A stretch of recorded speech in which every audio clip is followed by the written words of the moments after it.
مرحبا بكم في قناة ملاك. لا تنسوا الاشتراك في القناة وتفعيل زر الجرس ليصلكم كل جديد.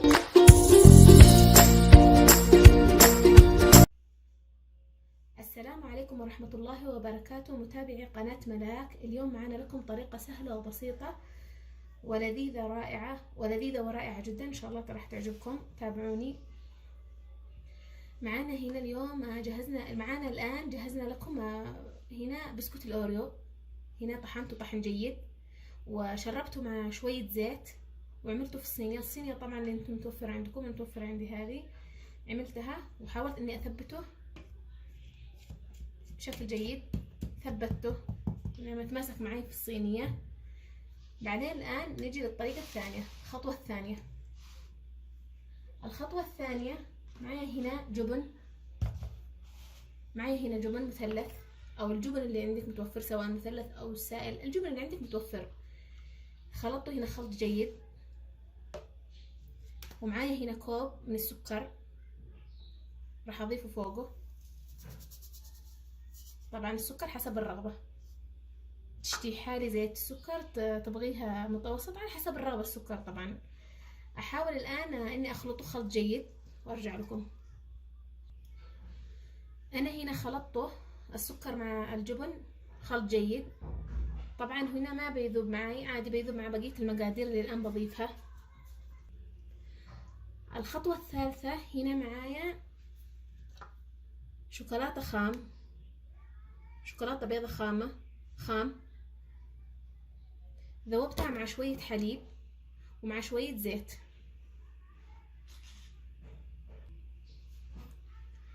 تلاحظوا هنا ان الطبقة هذه الصفرة اللي فوق هي الزيت. طبعا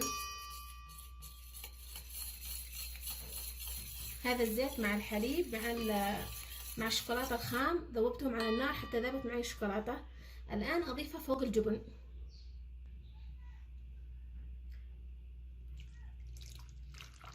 الآن أخلطهم مع بعض خلط جيد.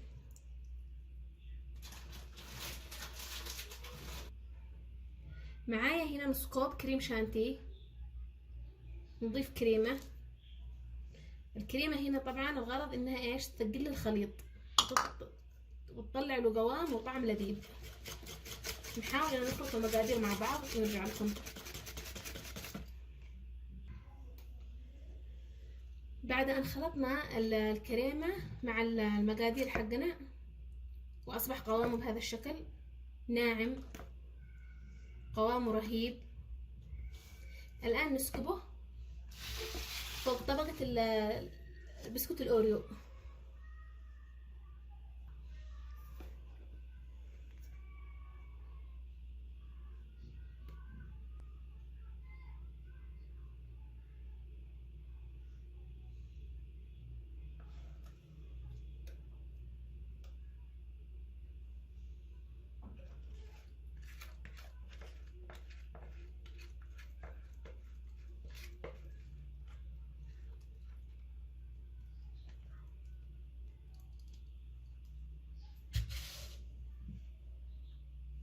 أحاول إني أوزعه.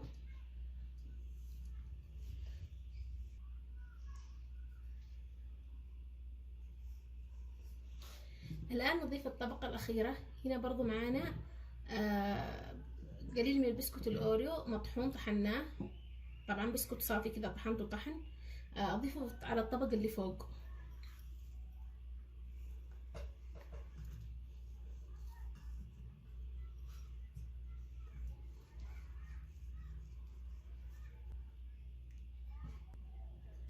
بعد أن وزعنا البسكوت الأوريو من فوق، الآن ندخل في البراد في الفريزة. نحاول أن ندخله في الثلاجة في الفريزة حتى يبرد معانا ويجمد، ونوريكم إن شاء الله النتيجة. الآن بعد أن أصبحت وصفتنا جاهزة وأخرجناها من الثلاجة،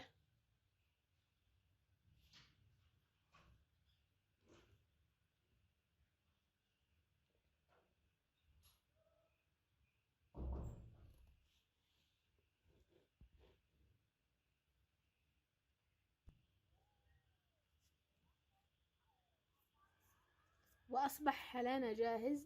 وبالعافية عليكم.